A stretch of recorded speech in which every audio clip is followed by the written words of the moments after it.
أعوذ بالله من الشيطان الرجيم.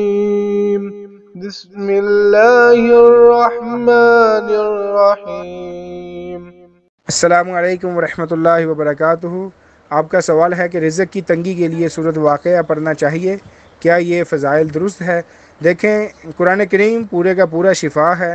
قرآن کریم پورے کا پورا جو ہے اسے کسی بھی مسئلے کے لیے یا کسی بھی اپنے ضرورت کے لیے پڑھا جا سکتا ہے۔ اللہ تعالیٰ نے قرآن کریم میں شفا رکھی ہے، زندہ لوگوں کے لیے شفا اور ثواب رکھا ہے، نہ کہ مردہ لوگوں کے لیے۔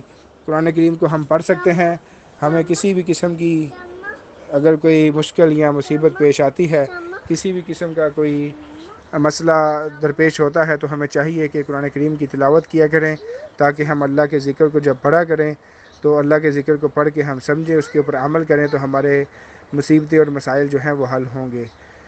لیکن کسی آیت کو یا صورت کو خاص کر لینا، اس کے لیے بھی جو ہے حدیث سے یا سنت سے یہ عمل ثابت ہونا چاہیے۔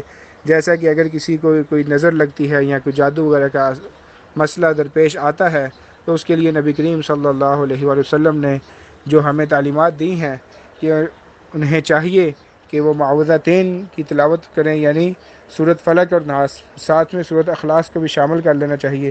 اسی طرح سورۃ فاتحہ کی تلاوت کی جا سکتی ہے، سورۃ فاتحہ جو ہے وہ شفا ہے۔ اسی طرح قرآن کریم پورے کا پورا شفا ہے، تو ہمیں جو ہے اس میں کوئی قباحت نہیں کہ قرآن کے کسی بھی حصے کو پڑھنے کے لیے ممانعت نہیں ہے، پڑھا جا سکتا ہے۔